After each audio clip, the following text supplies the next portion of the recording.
Good morning, afternoon, or evening for you listeners out there, dan selamat datang di Plato, Patreon Late Night Talk yang dipersembahkan oleh Himpunan Mahasiswa Program Studi PWK Patreon dari Universitas Pradita Sumarekon Serpong.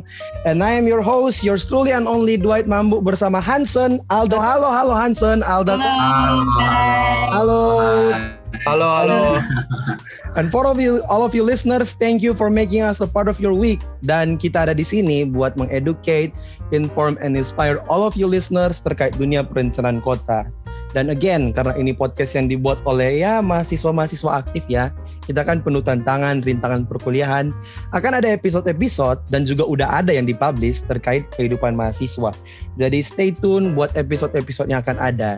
Tapi hari ini bahasan kita itu agak teknis. Kita akan membahas terkait PWK dan arsitektur, lalu peranan PWK terhadap perencanaan dan pengembangan kota. Wah, teknis banget. Dan hari ini udah ada narasumber kita yang sangat-sangat kece, sangat-sangat gaul, walaupun akan membahas materi teknis, tapi kita memilih dosen yang gaul, yang hobinya minum kopi sama dengerin BTS. Halo Pak Ade. Halo. Wah, ini udah di-spill duluan nih. Instagram ya. Halo, selamat pagi, selamat sore, selamat malam pendengar podcast Patreon. Thank you so much Pak buat waktunya. Ini adalah sama-sama dosen yang cukup terbaik, tapi semua dosen PWK di Pradita terbaik kok. Ini salah satu yang terbaik. Ya harus diangkat lah karena dospem kan. Jadi ya buat ngangkat nilai gue. Terbaik versi Mambu ya guys ya. Oke, jadi kita langsung lanjut ke pertanyaannya aja deh. Langsung teknis aja deh. Oke, jadi selamat datang di Plato Pak. Ya apa sih Patreon Late Night Talk ya. Jadi podcast ini adalah program dari himpunan kita yang terbaru ya. Jadi untuk berbincang-bincang santai dengan para pakar-pakar PWK ahlinya Pradita ini kayaknya. Oke, langsung masuk ke pertanyaan pertama. Menurut Bapak Ade nih, selaku dosen kita juga. Nah, apa sih yang membedakan ilmu PWK itu dengan arsitektur, Pak? Maksudnya gambaran yang paling bisa mungkin gampang dipahami untuk kaum awam atau ya mungkin anak-anak yang baru mau masuk ke dunia perkuliahan gitu. Oke, jadi langsung nih ya ngobrolnya ya. Iya, langsung aja. Tidak ada basa-basi ya, langsung ditembak jeder-jeder. Maksudnya, saya sih bilangnya basa-basi dulu sih Pak ke anak-anak. Tapi nggak apa-apa, biar lebih langsung pemanasan gitu ya. Baik, tadi Hansen sudah menyinggung apa sih kira-kira perbedaan antara PWK atau perencanaan wilayah dan kota atau planologi. Jadi mungkin ada istilahnya juga yang berbeda-beda gitu ya di PWK sendiri, di ilmu rumpun PWK. Ada yang kampusnya menamakannya jurusannya perencanaan wilayah dan kota, seperti Pradita punya gitu ya, Universitas Pradita. Dan ada yang menyebutnya juga planologi, plan dari dua kata plan dan ogi. Kalau tidak salah ya, sama halnya seperti misalnya biologi, fisiologi dan lain-lain gitu ya, ilmu perencanaan, planologi. Nah itu di ITB kalau sekarang masih sama dengan kita, yaitu perencanaan wilayah dan kota, dan hampir semuanya menggunakan nomenklatur perencanaan wilayah kota atau PWK gitu ya. Tetapi ada juga beberapa universitas yang melabelkan jurusannya dengan urban design, tetapi itu juga hanya di beberapa tingkatan S2 misalnya atau S3, tetapi untuk di level S1-nya masih di perencanaan wilayah kota. Nah, ketika kita berbicara mengenai perencanaan wilayah kota, memang sangat relevan pertanyaannya, perbedaannya apa sih dengan arsitek gitu ya? Karena memang PWK-nya sendiri belum atau tidak mempunyai popularitas setinggi sipil, setinggi arsitektur gitu ya. Mungkin Hansen juga di SMA inget hafalnya mungkin arsitek, udah kebayang arsitek yang bikin desain gambar kota atau bangunan gitu ya. Tetapi kalau perencanaan wilayah kota jadi abu-abu, in between gitu ya. Nah ini sangat menarik ketika kita mengangkat topik ini. Oke, yang pertama terkait dengan ilmunya. Di perencanaan wilayah kota kita mempelajari hampir seluruh aspek kehidupan. Jadi makanya disebutnya juga ilmu multidisiplin gitu ya. Sosial kalian belajar, di PWK sosial juga dipelajari, ekonomi juga dipelajari, ada beberapa mata kuliah terkait dengan ekonomi wilayah kota, pengantar ekonomi dan lain-lain. Sosial kalian mempelajari juga, kalian mempelajari behavior masyarakatnya gitu ya di mata kuliah kependudukan, terus kemudian migrasi, pergerakan orang keluar masuk ke kota, kemudian bahkan sampai pada konsep kelahiran dan kematian gitu ya sebagai salah satu faktor dari banyaknya suatu kota penduduknya. Kemudian kalian juga belajar terkait dengan fisiknya, teknisnya, bagaimana merencanakan suatu kota dari sisi jalan, merencanakan suatu kota dari sisi penyediaan infrastruktur, dari utilitas, dari penyediaan rumah, perkantoran, perdagangan jasa. Jadi kalau misalnya dari itu seperti itu. Tetapi kalau arsitek, dia lebih spesifik. Saya tidak akan membahas secara detail gitu ya arsitek itu ilmu yang mempelajari apa, karena takut salah nih Hansen, takut salah dan terus kemudian dibully sama teman-teman yang arsitek. Wah, Pak Ade salah nih memberikan definisi, takutnya seperti itu. Tapi yang saya pahami adalah arsitek sebenarnya ilmu secara apa ya istilahnya, secara konsep dasarnya adalah ilmu bagaimana ilmu mendesain sesuatu gitu ya, bangunan dan lain-lain, tetapi dengan filosofis tertentu gitu. Jadi tidak hanya sekedar bangunannya bagus, tetapi juga fungsional. Nah, ini yang kita kadang juga tidak pahami di arsitek ya, karena kalian beberapa orang bilang, oh arsitek yang bikin gambar saja, enggak lebih dari itu. Banyak hal yang kira-kira di arsitek bisa, di PWK tidak bisa gitu ya. Di PWK bisa, di arsitek pun tidak bisa gitu. Ada kelebihan dan kekurangannya.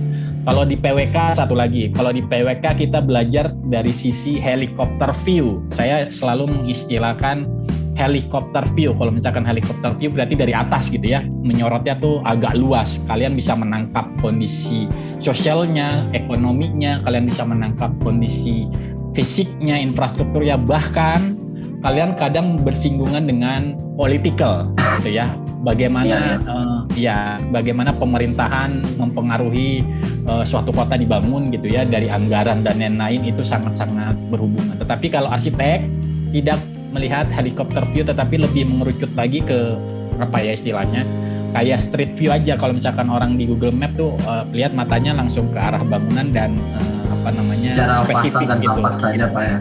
Betul, seperti itu kurang lebih ya gambarannya ya. Kalau misalnya kita mau lihat hitam putihnya arsitek dan PWK, mudah-mudahan jelas ya. Menarik Pak. Iya Pak, kalau cerita dari saya sendiri Pak, waktu SMA juga sebenarnya awalnya emang betul siapa yang kata Bapak, kayak dari segi popularitas mungkin yang PWK ini kan yang masih orang tuh yang masih nggak ngerti, masih buram gitu. Jadi pas SMA pun saya baru tahu kalau ada ilmu yang seperti merencanakan kota gini, baru tahu Pak. Jadi kalau orang dengan arsitektur atau teknik sipil kan udah tahu lah harusnya gimana. Cuman kayak kemarin masih memang betul-betul bayang, dan memang langsung kayak kita orang yang suka ngide itu ya keren sih kayaknya, langsung minat aja, langsung gas ke sini. Kalau Bapak awalnya gimana Pak? Menarik. Kalau Hansen seperti itu, kalau saya sama. Jadi nggak ada perubahannya. Hansen seperti itu tahun berapa? Tahun 2019. Saya mengalaminya di 2002. Jadi kondisinya masih kurang lebih sama nih. 10 tahun atau 20 tahun yang lalu dengan yang saat ini kalian hadapi gitu, PWK ini. Saya dulu milih PWK itu karena satu, saya mencari jurusan yang satu tidak terlalu banyak hitungan, tidak terlalu banyak hitungan, yang mana itu adanya di sipil gitu. Kedua, saya mencari jurusan yang juga tidak banyak menggambar, istilahnya sisi desainnya tuh tidak terlalu dibutuhkan. Arsitek dalam hal ini. Nah, di tengah-tengah itu ternyata ada ilmu perencanaan wilayah kota. Ketika masuk atau mendaftar, Jujur saya 2 semester atau 3 semester itu nggak tahu ini mau belajar tentang apa. Kalau bicara analogi hewan nih, saya nggak tahu mau belajar hewan apa nih bentuknya, gajah kah, kambing kah, ayam kah, tikus kah, nggak tahu tuh. Jadi memang setelah mengalami pelajaran yang cukup panjang 3 semester atau 2 tahun, baru kelihatan mulai kebentuk pola pikirnya. Oh ini kayaknya bentuknya gajah deh ini ya. Belalainya panjang, badannya gede, kakinya 4, kupingnya lebar gitu. Dari apa? Dari mata kuliah yang lain-lain. Dan kemudian makin waktu berjalan, makin mengetahui di mana diferensiasi dari PWK dan arsitek gitu, dari apa yang dipelajari gitu. Mungkin itu pengalaman saya dulu pas pertama kali kenal PWK gitu ya. Berarti tapi saya dulu memang cita-citanya kenapa? Udah maksudnya udah dari dulu emang udah ada ya program studi si PWK ini. Saya kira itu program studi yang baru tercetus gitu loh, Pak. Ternyata ini salah satu jurusan tertua di ITB. Jadi gitu, tertua. Ini jurusan yang memang dulu ITB kan universitas pertama yang ada planologinya ada ITB di Indonesia. Dan ini adalah salah satu juga jurusan yang memang awal ITB muncul, PWK sudah ada. Planologi itu tadi. Jadi bapak-bapak senior-senior yang menjabat sekarang di kementerian dan lain-lain itu semua lulusan ITB. Dan maksud saya ini ilmu yang sudah lama, jadi bukan ilmu yang baru nongol di 2010-an atau 2020.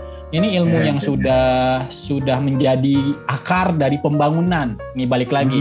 Jadi ini ilmu yang sudah menjadi akar dari kontribusi terhadap pembangunan selain ilmu yang lain gitu ya. Jadi orang kalau misalkan mau menjadi insinyur gitu, korelasinya selalu kepada sipil atau arsitek. Tapi jarang sekali yang betul kan ya, korelasi kalian kalau misalkan insinyur arsitek atau sipil gitu, yang bikin bangunan, yang bikin jembatan, yang bikin jalan, yang bikin struktur dan lain-lain. Tetapi jarang yang berkorelasi antara insinyur dan perencanaan wilayah kota. That's why tahun-tahun ini 2 tahun terakhir kalau tidak salah gelarnya jadi bukan sarjana teknik lagi, jadi sarjana perencanaan wilayah dan kota, dipisahkan gitu karena rumpunnya atau keilmuannya tidak menyatu dengan teknik. Kalau dulu saya masih ST nih gelarnya, sarjana teknik, karena anak sipil, anak arsitek itu dan yang teknik lainnya itu masuk di keteknikan. Tetapi sekarang PWK-nya sudah dipisahkan. Makanya nanti kalian siapapun yang akan mengambil PWK, program studi perencanaan wilayah dan kota dari tahun ini sampai selanjutnya kalau tidak ada perubahan gitu ya, baik di Pradita maupun di universitas lain, itu gelarnya nanti sarjana perencanaan wilayah kota SPWK gitu.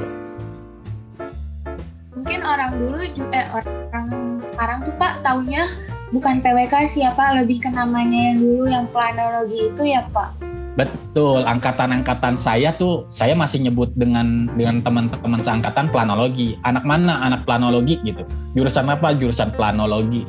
Itu yang lebih dulu sering terdengar di kuping masyarakat gitu. Plan dari kata plan dan logi ya. Sama seperti misalnya biologi, geologi gitu ya.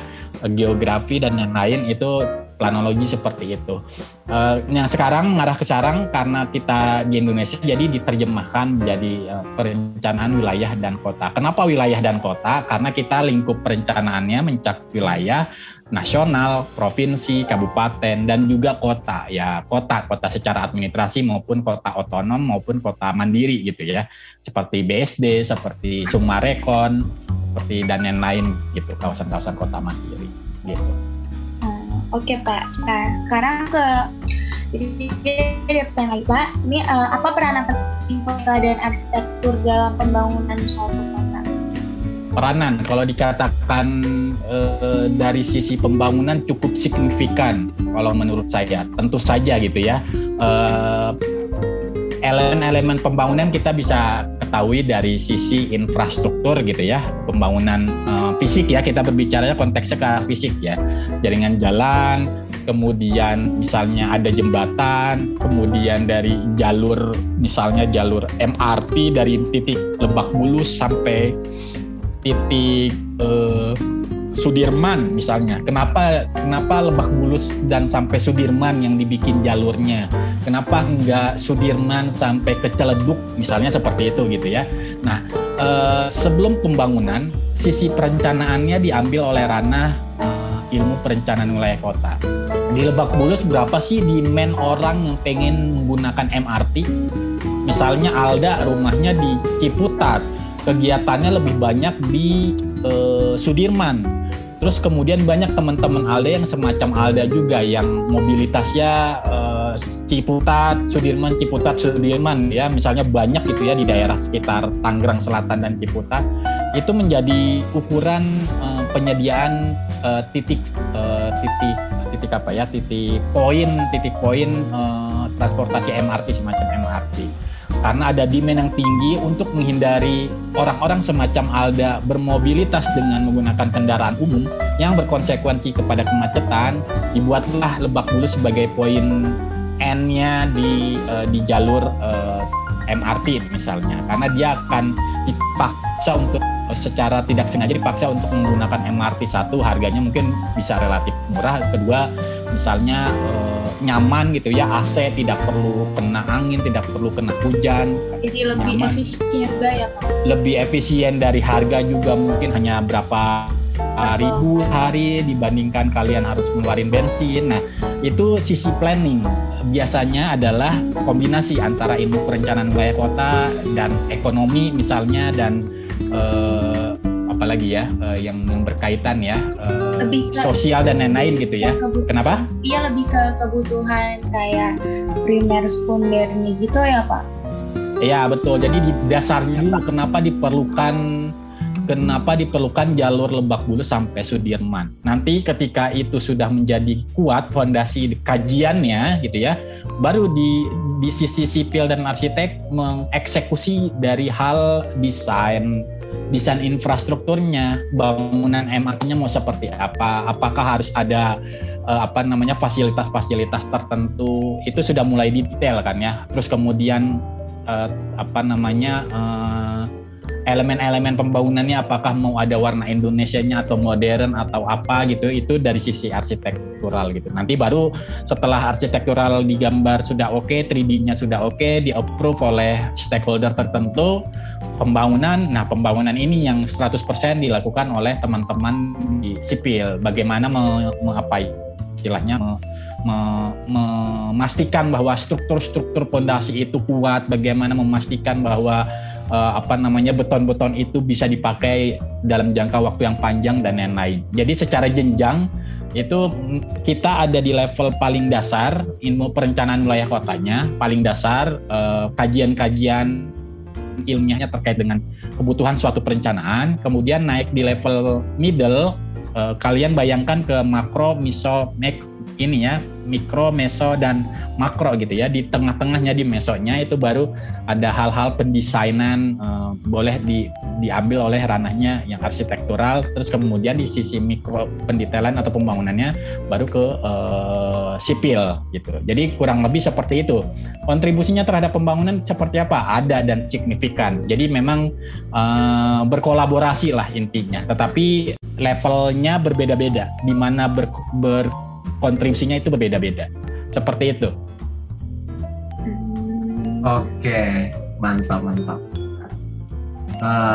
Oke Pak, selanjutnya nih Pak, dalam kita kan tadi udah ngomong soal plannya ya.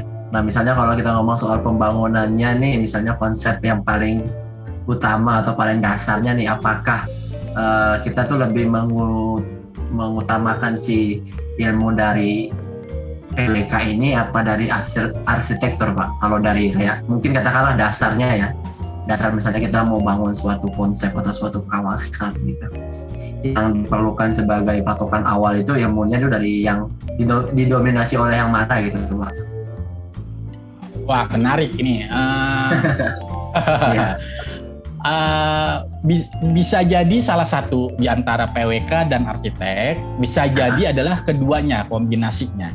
Jadi memang teman-teman di arsitek punya punya visi tuh, punya mata sudut pandang tuh sedikit berbeda gitu ya. Dia lebih visioning, bisa membayangkan suatu kota tuh wujudnya secara 3 dimensi itu mereka bisa tanpa harus menggambar dulu 3 dimensinya. Ngerti gak maksudnya? Mereka Kalau sudah kita gimana, Pak? Mereka tuh udah punya gambaran, bayangan kira-kira nih kota enaknya seperti ini dengan lebar jalan dan lain-lain, dengan lebar sekian, dengan trotoar yang lebar, kemudian ada ruang terbuka hijau dan tamannya yang nyaman, misalnya seperti itu. Ada jalur pesepeda khusus atau ada jalur untuk pelari gitu ya, untuk lari dan aman, tidak terkendala dengan lalu lintas dan lain-lain. Mereka bisa membayangkan secara visual gitu ya terhadap suatu kota. Nah, planner ilmu perencanaan wilayah kota kadang dia di sisi ada yang bisa langsung membayangkan seperti itu, tetapi dari perspektif planningnya dasarnya dia lebih banyak mengarah kepada hal-hal yang dasar, kira-kira kebutuhan analisisnya berapa sih kalau misalnya ini dibuat kawasan pembangunan perumahan, kira-kira bisa melayani daya tampungnya berapa penduduk, jumlah penduduknya dari mana saja, misalnya fasilitasnya jenisnya apa, hal-hal yang sifatnya analytical thinking gitu ya. Kemudian nanti posisinya dia terhadap wilayah yang lain seperti apa ya. Kalau misalkan kita bikin satu kawasan kota mandiri di Banten pojokan sana, apakah nanti bisa berkembang karena jauh dari ibu kota DKI Jakarta? Bagaimana ya caranya supaya suatu kota baru mandiri jauh dari DKI Jakarta tetapi masih bisa berkembang? Nah, itu hal-hal yang prinsip dipikirkan lebih banyak juga oleh teman-teman yang ilmu PWK, karena mereka ini diajari juga secara berpikir secara makro luas gitu ya, kontekstualisasinya luas gitu terhadap suatu bagian. Jadi tidak kaku, tidak kacamata kuda dan lain-lain. Kalau menurut saya sih perbedaannya di situ. Apakah dua-duanya berkontribusi? Iya, menurut saya dua-duanya bisa berkontribusi. Ketika itu dikawinkan, itu bisa memberikan suatu master plan atau konsep yang kira-kira jelas dan clear maunya seperti apa. Ketika ilmu PWK-nya, teman-teman PWK-nya membicarakan terkait dengan tadi kedudukan terhadap kondisi makro, kemudian daya tampung penduduknya nanti di situ akan jadi berapa, fasilitas apa yang akan disediakan, daya dukung lingkungannya seperti apa, sampahnya nanti dikelola dengan bagaimana. Nah, ketika itu dikawinkan dengan visi kotanya bentuknya seperti apa, apakah sirkular, apakah grid, apakah linier, apakah kuldesak dan lain-lain, apakah tamannya akan banyak seperti kota taman gitu ya, garden city dan lain-lain, itu udah digambarkan oleh si teman-teman arsitek, dan itu akan menjadi suatu kombinasi yang bombastis kalau menurut saya. Jadinya suatu perencanaannya bisa terbayangkan gitu, dibandingkan misalnya PWK saja sendiri yang bikin konsep. Nah, itu kadang suka lemah di sisi ininya, di sisi konsepsi gambarnya gitu ya. Beberapa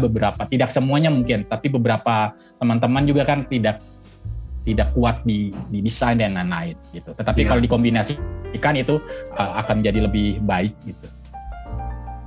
Begitu, kurang lebih. Oh iya Pak, BSD kan agak jauh dari Jakarta, tapi popularitasnya itu udah hampir nyaingin Jakarta Pak. Oh itu ya, karena mungkin kalau dari segi developernya si BSD ini emang udah terkenal sejak zaman orang tua kali Pak ya. Betul, jadi kenapa dulu ketika pembangunan saya masih mengalami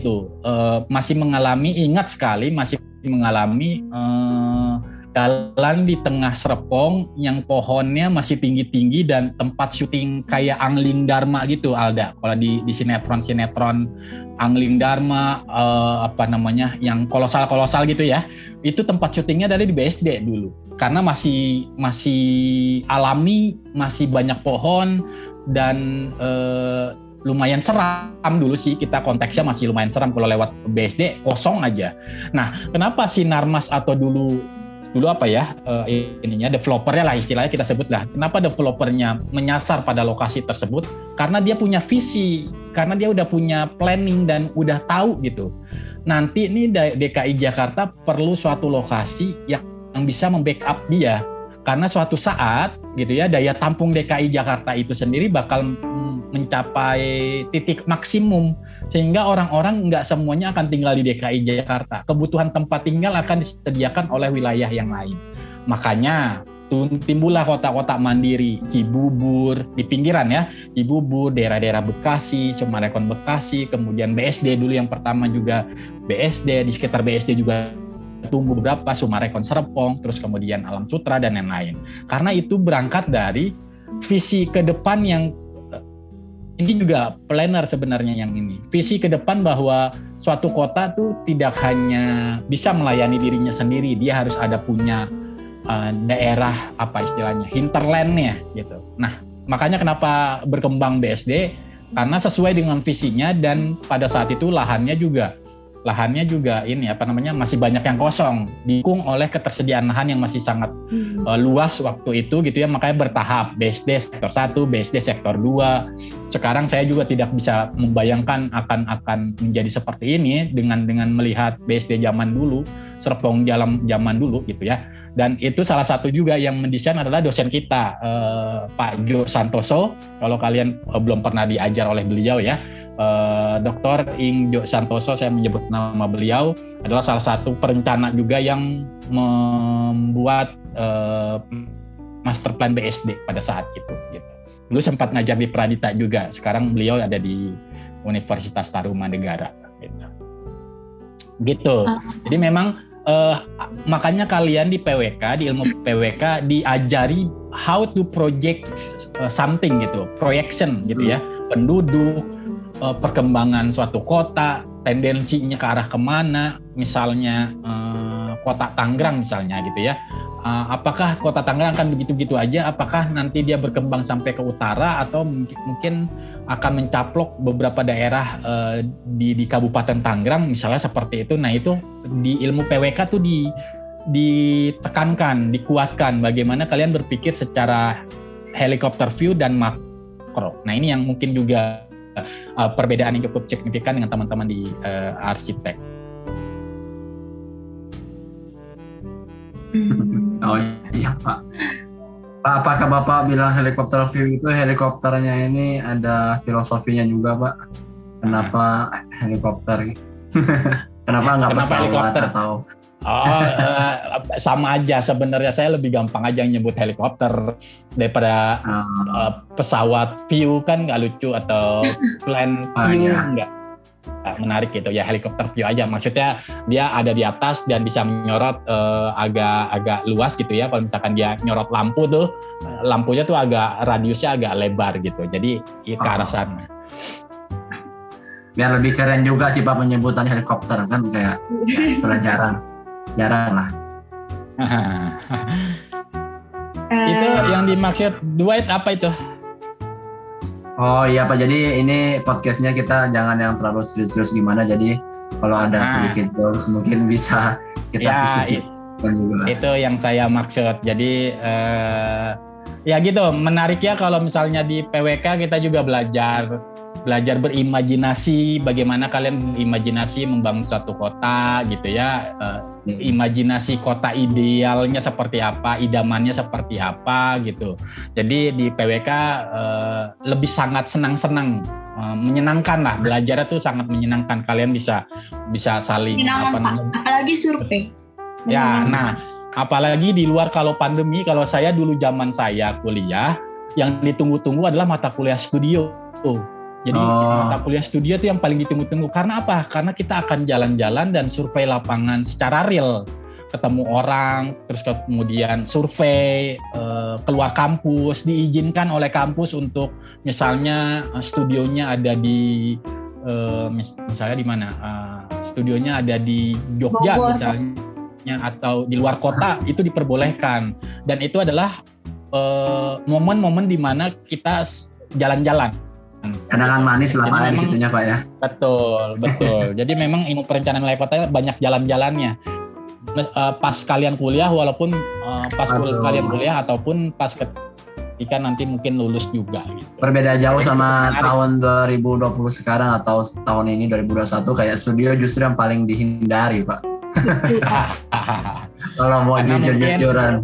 Karena juga mungkin ini pandemik juga, jadi kalian sebenarnya studio tuh menyenangkan. Kalian datang ke kampus, berstudio, ngumpul di studio dan mengerjakan sesuatu secara intens, secara kelompok gitu. Sebenarnya lebih menyenangkan daripada mata kuliah yang umum yang biasanya. Iya Pak, kalau ada surveinya. Ya, dan ada surveinya. Tetapi ini karena juga pandemi, jadi mungkin kurang maksimal ketika kalian berkoordinasi atau berdiskusinya gitu. Syukurnya masih sempat merasakan sih Pak kuliah offline. Saya nggak tahu angkatan-angkatan kita yang di atasnya ini yang benar-benar full online. Ya mudah-mudahan tahun depan udah normal kembali, jadi bisa kembali seperti kehidupan kampus seperti biasanya lah. Gitu. Tahun depan lah Pak ya. Bisa lah Pak. Ya tahun depan insya Allah. Tahun depan insya Allah. Balik ke pertanyaan selanjutnya ya Pak. Ya. Nah, di sini kan terdapat perbedaan pola pikir juga kan Pak antara planner dengan arsitektur. Itu menurut Bapak gimana? Kalau pola pikir, saya pikir tergantung dari individunya masing-masing. Tetapi di ilmu perencanaan wilayah kota memang sangat ditekankan bagaimana kalian berpikir secara komprehensif, itu prinsipnya. Ya, secara komprehensif. Tadi balik lagi, ketika kalian menemukan suatu kasus permasalahan kota, permasalahan itu tidak berdiri sendiri sebagai permasalahan gitu, tetapi dia menyangkut banyak aspek. Misalnya masalah kumuh kota, ketika kalian ditugaskan atau mendapat tugas terkait bagaimana penataan kawasan kumuh atau mengidentifikasi permasalahan kumuh, kalian pikirannya tidak boleh hanya sekedar bangunannya jelek, lingkungannya tidak bersih dan lain-lain. Tetapi yang diharapkan adalah bagaimana kalian bisa berpikir juga ke arah di luar itu. Apa yang menyebabkan mereka kumuh? Ketidakketerjangkauan rumah terhadap ketidakkemampuan orang tersebut di dalam membeli rumah satu, artinya affordability terhadap harga rumah juga ini mempengaruhi. Harga rumah di Indonesia mungkin bisa jadi mahal-mahal gitu ya, sehingga orang-orang atau kelompok-kelompok masyarakat tertentu kalangan menengah ke bawah ini untuk mendapatkan rumah yang subsidi pun agak sulit gitu. Tetapi sekarang kan banyak program-program pemerintah juga ini bisa banyak menolong. Nah, kemudian juga terkait dengan legalitas, apakah benar dia punya hak untuk tinggal di kawasan tersebut? Nah, bisa jadi kan banyak juga ada kawasan-kawasan tertentu yang ditempati secara ilegal gitu ya, sehingga mereka tidak punya hak untuk bisa mengembangkan kawasannya secara layak gitu ya, sehingga terjadilah kekumuhan. Nah, komprehensif ini yang kira-kira di PWK lebih ditekankan gitu, diajarkan. Tidak hanya satu aspek tetapi multi aspek. Tadi balik lagi seperti yang tadi disinggung oleh Hansen juga, helicopter view ini adalah sesuatu yang bisa menggambarkan bagaimana pola pikir teman-teman di PWK di dalam memikirkan sesuatu gitu ya. Banyak aspek yang dipikirkan dan mengkaitkan antara satu dengan satu yang lain. Kalau kalian pernah belajar di mata kuliah tertentu gitu, mind map, ketika bikin mind map, nah itu pola pikirnya kan tidak hanya satu bulatan saja, satu bulatan dengan bulatan yang lain, kalian bisa mengkaitkan dan ada korelasinya dan ada keterkaitannya gitu ya, dampaknya maupun sebabnya dan lain-lain. Jadi, nah kalau di arsitek saya kurang tahu juga bagaimana dari segi mata kuliah itu mengarah kepada pola pikir gitu ya. Tapi dari sisi PWK yang bisa saya jelaskan kurang lebih seperti itu. Arsitek juga mungkin bisa jadi sama, komprehensif terhadap unit bangunan dan lain-lain gitu ya. Secara detailnya mungkin nanti kalian bisa ngobrol dengan teman-teman yang arsitek, bahkan justru harusnya ada narasumber lagi yang terkait dengan teman-teman atau dosen yang bidangnya di arsitek. Jadi bisa apple to apple gitu ya, apple to apple menjelaskan dan nanti ketemu titik tengahnya. Kalau dari saya sendiri takutnya ada kesalahan dan nanti berujung panjang. Jadi lebih baik saya menjelaskan yang berkaitan dengan PWK-nya saja. Gitu.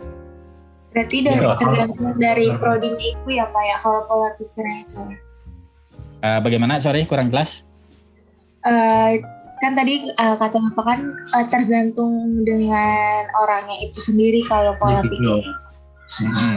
Ya kalau pikiran, pola pikir, sudut pandang itu kan on your mind ya. Masing-masing punya hak terhadap diri sendiri. Bagaimana Hansen berpikir tentang saya itu saya tidak bisa larang, dan bagaimana Cornell berpikir tentang saya itu tidak juga ada hak saya untuk melarang. Kamu nggak boleh berpikir tentang saya begini-begini ya, itu kan nggak bisa. Jadi sama pola pikir terhadap suatu objek atau kota atau kawasan itu bisa jadi masing-masing individu mempunyai perspektif yang berbeda-beda.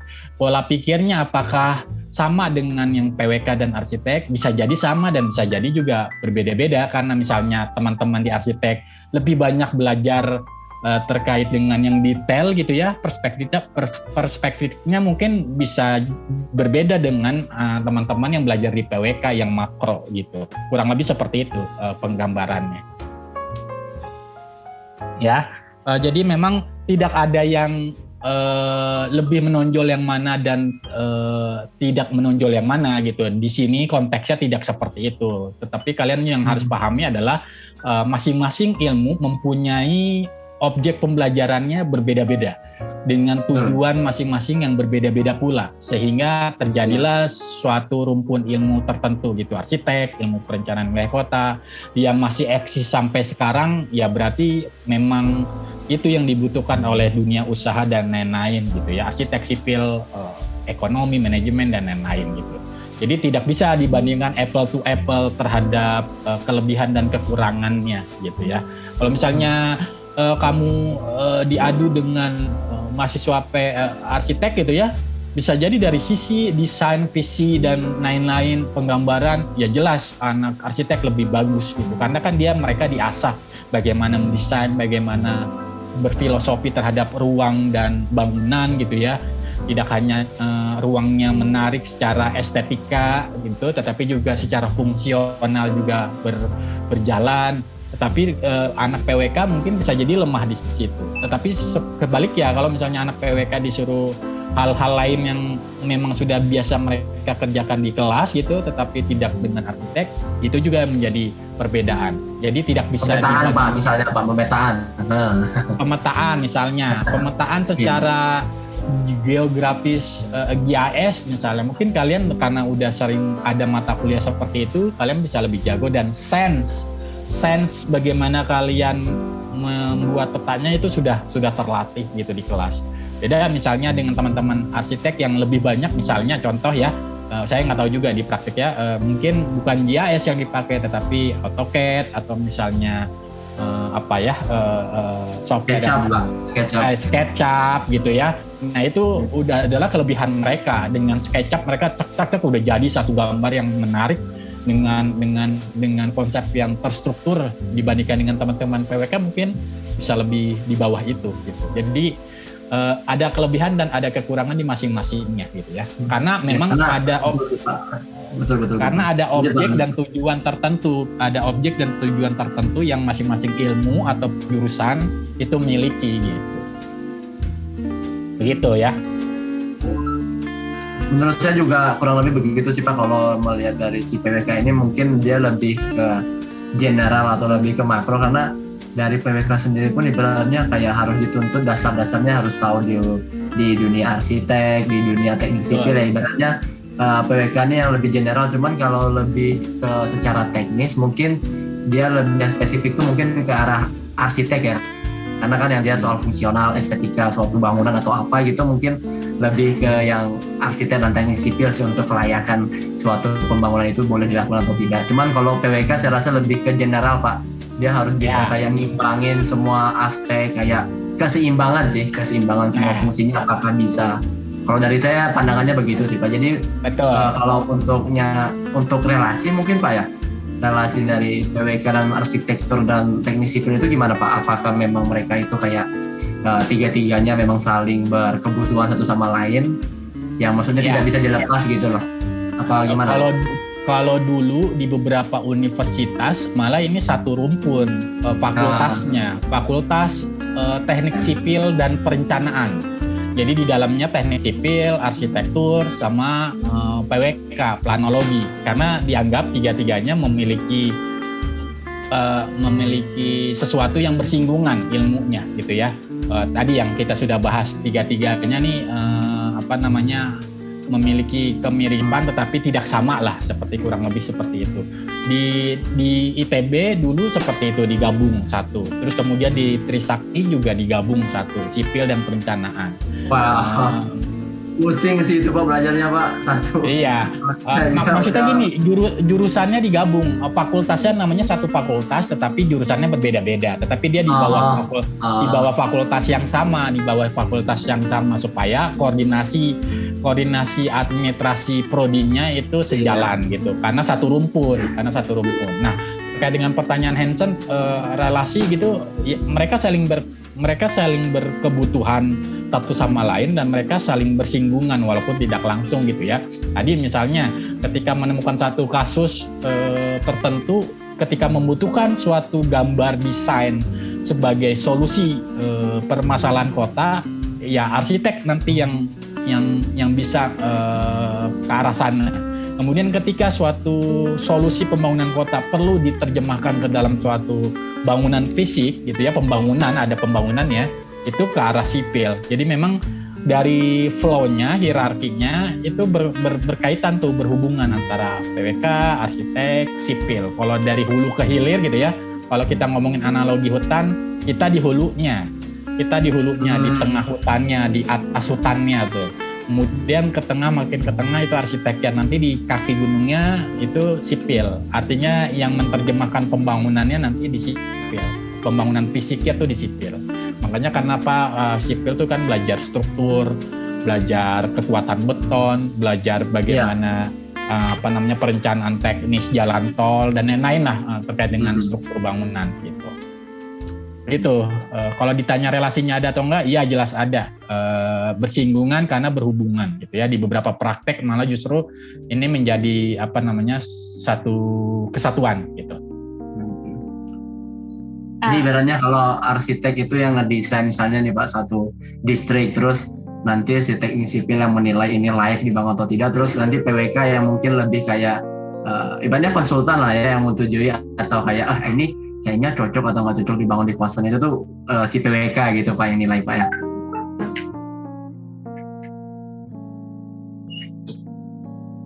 Kawasan cocoknya untuk apa gitu. Kawasan cocok untuk apa, maksimalnya bisanya untuk apa, perdagangan jasa kah, perumahan seperti apa, perumahan menengah ke atas kah, perumahan menengah ke bawah kah, perumahan vertikal kah, perumahan horizontal kah, itu di konsep dan perencanaan yang disusun oleh PWK terlebih dahulu. Di arsitek juga sebenarnya bisa juga, makanya tadi saya bilang agak bersinggungan. Nah nanti kemudian dari sisi mau direncanakan seperti apa bentuk kotanya atau kawasannya gitu ya, di tengah-tengahnya mau ada taman kah atau air mancur kah, terus kemudian jaringan jalan yang seperti apakah, terus kemudian ada satu landmark tertentu yang pengen disediakan di kawasan tersebut, itu semuanya di ranah arsitek. Nanti ketika itu master plan-nya sudah jadi dan mau dibangun secara project gitu ya, fisik dibangun gitu ya, nah itu baru yang turun ke lapangannya adalah sipilnya. Jadi tadi yang saya kaitkan hulu ke hilir seperti itu kurang lebih. Soalnya dari kakak saya kan arsitek Pak, dia sering kayak cerita kalau si arsitek ini lebih sering seleknya tuh sama anak teknik sipil, nah gitu. Terus katanya si PWK ini tuh bagian yang menengahinya lah ibaratnya. Iya, dia in between. Tadi makanya saya bilang di awal, dia tuh in the middle antara arsitek dan sipil gitu. Misalnya arsitek, saya pengen bikin kawasan ini yang futuristik dan lain-lain. Dari sisi sipilnya misalnya memungkinkan nggak dengan struktur tanah yang ada di kota tersebut? Bisa jadi nanti tinggi bangunan yang 40 nggak layak bangun gitu di kawasan tersebut. Nah ini yang PWK kemudian menengahi dari sisi kelogisan pembangunan, komprehensif pembangunan. Oh kira-kira nggak perlu tinggi-tinggi, cukup dengan 10 lantai saja sudah bisa menampung penduduk sekian, sudah cukup untuk kota gitu. Misalnya seperti itu kurang lebih. Saya sih selama belajar di perencanaan wilayah kota cukup tidak membosankan. Ya enjoy dan tidak membosankan karena kalian tidak hanya belajar satu aspek saja, tetapi bisa belajar banyak hal. Bahkan banyak teman-teman saya justru malah menjadi berkarirnya tuh ke arah-arah yang politik gitu yang mengkritisi sesuatu gitu, karena memang dari sisi mata kuliahnya mendukung itu, kita mempelajari teori-teori tertentu dan mengkritisi bagaimana teori tersebut, mengkritisi suatu kota dan lain-lain gitu. Jadi menarik dan dinamis lah kalau bagi teman-teman yang nanti mungkin mendengarkan podcast ini yang masih di kelas 3 SMA misalnya, atau bahkan masih di kelas 1 SMA tapi sudah memikirkan mau kuliah apa ya gitu ya.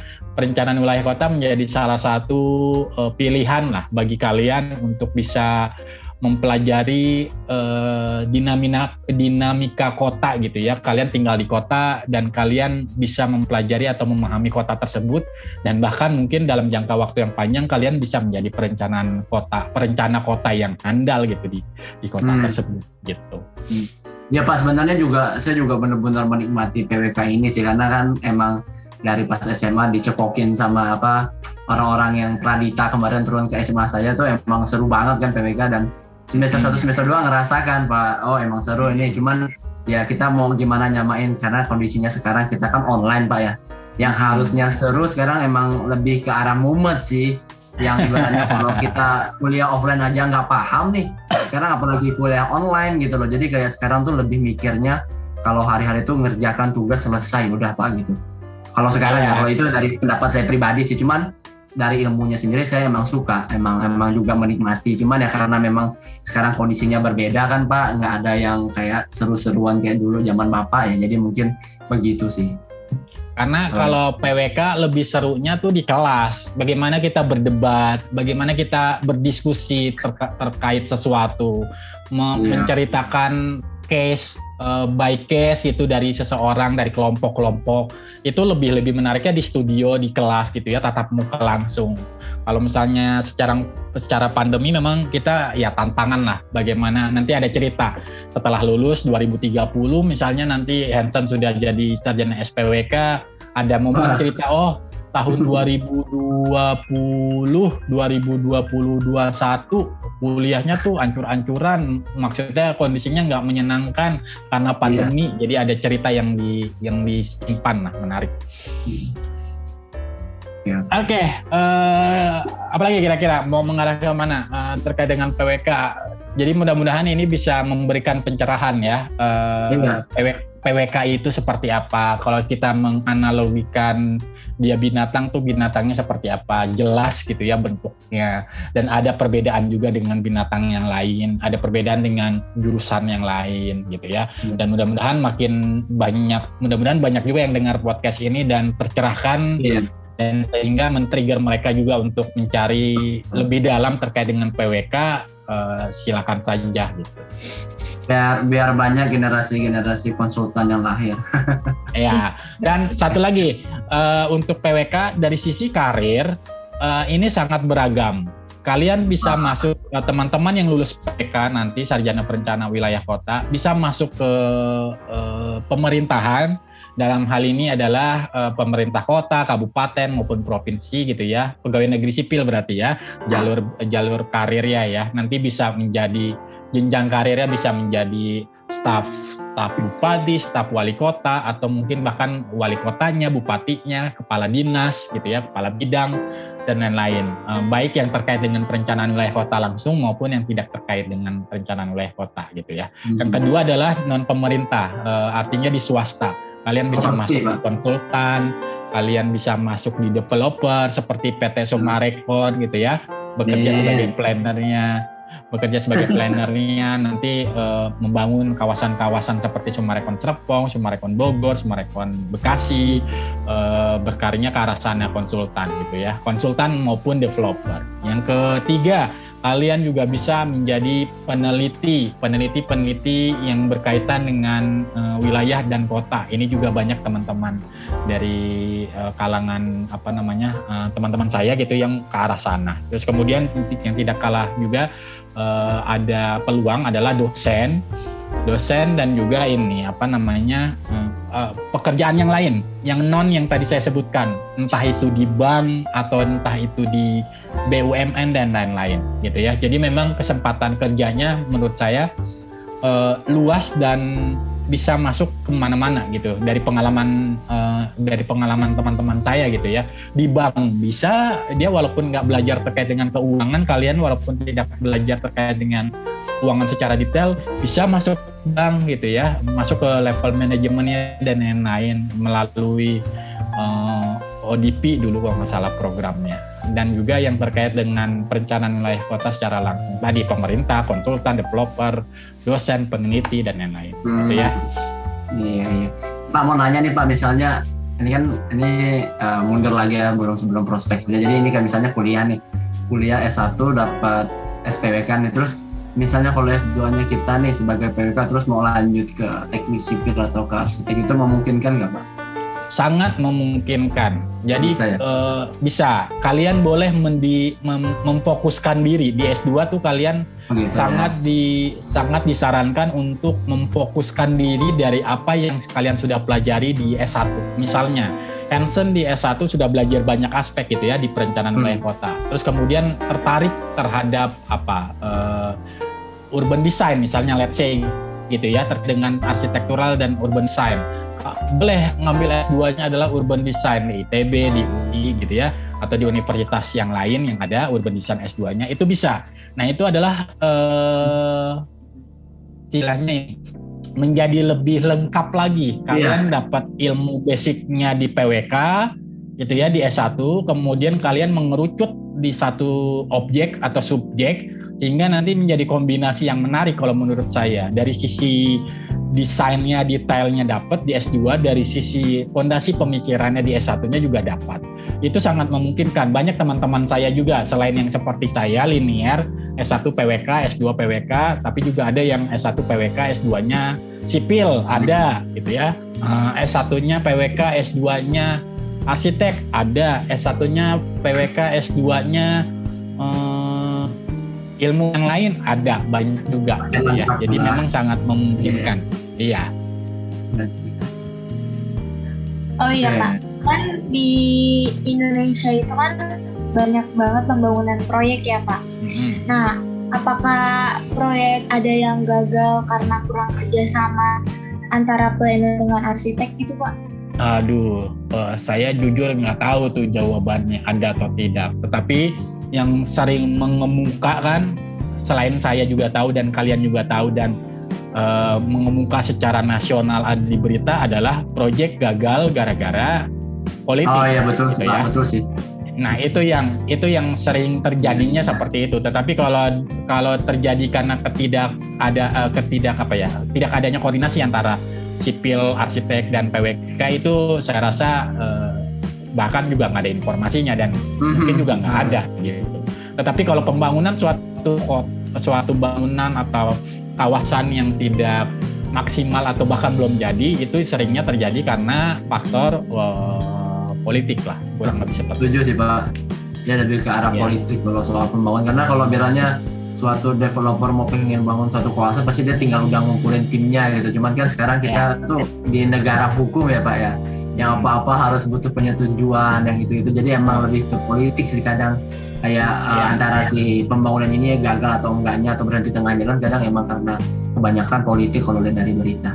Betul. Iya, karena masing-masing punya kepentingan dan masing-masing mempunyai tujuan tertentu. Jadi ketika dibentrokan seperti itu, jadinya ada hal-hal yang kira-kira tidak sejalan atau tidak menjadi prioritas salah satu kelompok.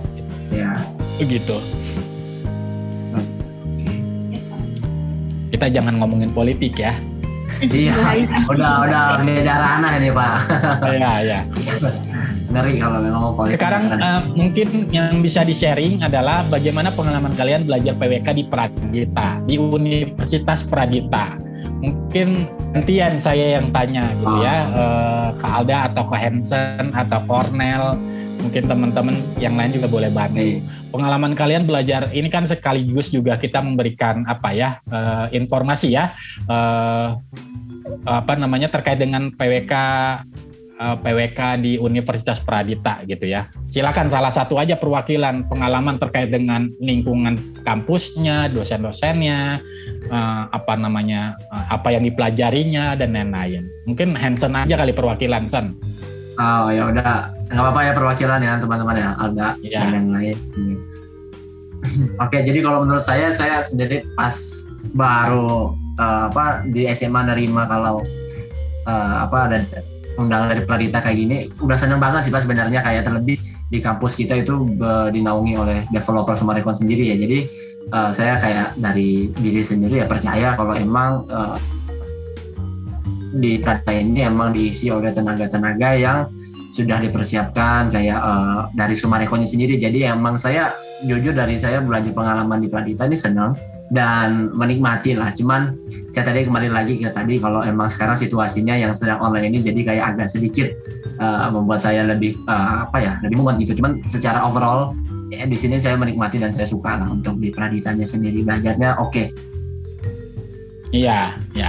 Jadi mungkin kurang lebih sama ya ininya pengalamannya ya.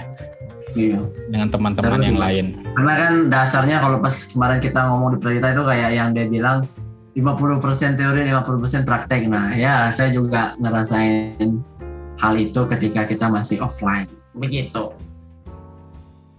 Iya. Lanjut lagi apa gimana nih, Dak? Ada sedikit pertanyaan, question dari anak-anak ketika kita menyediakan question box. Ini mau langsung atau bagaimana, Dak? Boleh dibacakan? Tadi sih udah sedikit disinggung sama Pak Ade ya. Oh iya. Dari Instagram. Mungkin lanjut lagi yang keduanya aja langsung nih. Hal yang itu, yang udah.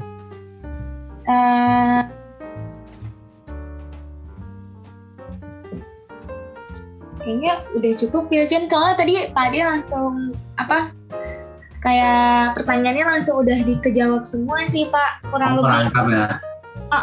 Jadi udah ngalir gitu kan. Iya. Siap. Oh ya, mungkin ada satu lagi sih Pak. Tambahan. Ada pertanyaan dari Jennifer Angelin. Oke. Kalau jadi planner, apa perlu belajar ilmu arsitektur juga? Tidak dilarang, tidak dilarang, tetapi juga tidak diharuskan. Ini balik lagi ke individu masing-masing gitu ya. Ketika kalian merasa, kayaknya saya harus meningkatkan skill gambar atau desain gitu, mangga silakan. Nanti ilmu tuh nggak ada yang cuma-cuma ya. Maksudnya ilmu tuh nggak ada yang sia-sia. Ketika kalian mempelajari sesuatu ilmu, either itu nanti kepake langsung atau mungkin secara tidak langsung kepakainya nanti, itu akan terlihat gitu ya. Jadi kalau punya keinginan untuk mempelajari juga bagaimana suatu bangunan atau kawasan didesain dari sisi arsitektural gitu ya, silakan pelajari seluas-luasnya.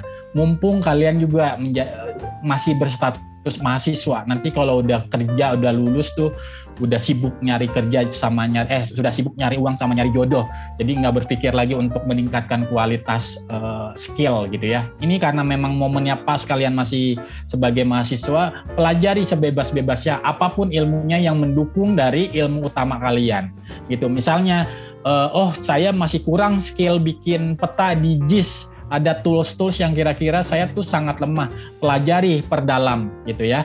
Saya pengen belajar SketchUp supaya nanti kalau misalnya perencanaan dari sisi perencanaannya juga bagus, saya bisa menggambarkan sesuatu itu menjadi 3 dimensi yang representatif terhadap konsep saya. Silakan bikin. Jadi nggak ada salahnya dan tidak dilarang juga gitu ya. Jadi memang terbebas dari balik masing-masing individu, masing-masing kalian gitu. Itu jawabannya, Dak. Ya Pak. Lagi juga kan, if you never try, you never know ya Pak. Jadi ya, Yes. apa-apa kalau lagi. Oke guys, mantap sekali guys ya. Lagi pula kan kalau kalian punya skill yang berbeda dan saling mendukung, itu hal yang positif gitu ya. Jadi bukan hal yang negatif. Jadi tidak ada salahnya juga untuk mencoba melatih gitu ya, merangsang pola pikir, sense, warna dan lain-lain gitu. Oke. Intinya Pak, selagi masih muda belajar ya Pak. Jangan dulu pacaran dulu, jangan dulu galau-galau. Belajar dulu ya Pak ya. Ya, itu poinnya yang bisa di-highlight ya di bagian akhir ini. Pak, Ya. kalau pacarannya untuk membuat kita lebih semangat kuliahnya kan bisa Pak. Nah, pacaran itu sih. Pacaran, iya Pak, pacaran. Relatif sih, Gimana Pak? Ya. Atau Alda kedok. Atau kita kuliah Pak buat nyari pacar gitu Pak, masuk PWK. Kenapa masuk PWK? Oh, bukan buat membangun kota, tapi nyari istri yang planner biar bisa merencanakan rumah tangga yang bahagia, langganan tingkat ya Pak ya. Jebret. Aduh. Duet nih. Oh, bukan main si duet ini. Aduh. Offside. Banget ya. Aduh, emang perencanaan, tapi kita bicara perencanaan apa sih Dot? Aduh. Tapi anyways, listeners, thank you so much ya buat Pak Ade, buat Anson, buat Alda. Thank you so much Pak buat waktunya yang Ya, sama-sama. Semoga bermanfaat ya. pasti Iya, bermanfaat Pak. dong Pak. Thank you Kita Pak. tercerahkan Pak. Saya disclaimer dulu. Mohon Ah. maaf jika ada kata-kata atau kalimat-kalimat yang salah atau menyinggung tertentu gitu ya. Saya mohon maaf gitu ya. Jadi tidak disengaja dan tidak ada maksud apapun ya. Aman, Ya. aman. Aman Pak, aman. Jadi ini adalah salah satu tamu yang paling susah kita cari, listeners, dear listeners. Kita janjian sama Pak Ade di episode 2 kan. bagi yang udah nonton Sebenarnya bukan paling susah dicari sih, yang tamu yang memiliki jam terbang paling hektik. Iya benar, itu bahasanya yang benar. Banyak. Nah, sumber kita habis dari Kalimantan bolak-balik ya. Bagi listeners yang dengar episode pertama, mungkin ada yang tahu nanti kalau lihat episode pertama ada yang sempat aku sebut soal nanti di episode berikut akan ada bahasan terkait PWK dan arsitek, tapi ketunda sampai episode sekarang karena Bapak yang satu ini sangat-sangat sibuk. So thank you Pak buat making your time.